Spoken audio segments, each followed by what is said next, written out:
Halliday's linguistics was semiotic in conception, as I said, in its the relation of the social to the linguistic, which is replicated in the social and the visual, I mean the image-like, or the social and the gestural and the social, in terms of all the modal resources. That is semiotic, because it's the basic organization of the sign, and the social origin of the sign. Halliday remained a kind of a linguist, and I won't put an adjective in front of the linguist, in articulating. Well, I think he articulated his distinction of speech and writing. I mean, he turned later to writing after he'd done all this stuff on speech.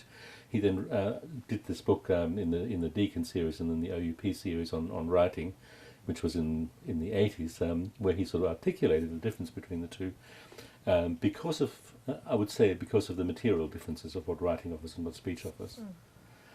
So one stands in the linguistic tradition, but is semiotically organized. And social semiotics, I think, has taken something from his linguistics, namely the semiotic organization or the semiotic principles, and attempts to apply them to the specificity of social environments and the affordances of materials. The question is, what does it intend to do? And does everything that it intends to do cover what other people might want to do? And the answer will be a clear no, because there are very many different intentions and purposes, and things to be looked at in the social. I think social semiotics is interested in how is meaning made, what are the resources for making meaning, who makes meaning under what circumstances, at what point, how is the resource changed as a result of that. And I think it does that.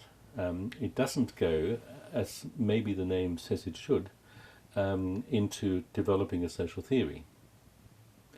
But rather the social means is there to indicate that it is located in the social, rather than there's an articulated social theory.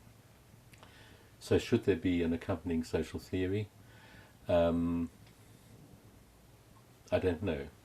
There are very many different social theories, and maybe maybe that's a question that needs to be answered. The other question which needs to be answered, do we have the right kind of categories at the moment for social semiotics as a theory, or for the very many different modes which come under the frame of social semiotics? And my answer would be no, we don't. So there's a whole vast field of work to be done. Is that a weakness, or is it a sign of its relative recency? That's how I would see it. I think at the moment I'm too interested in what it can do rather than in what it can't do.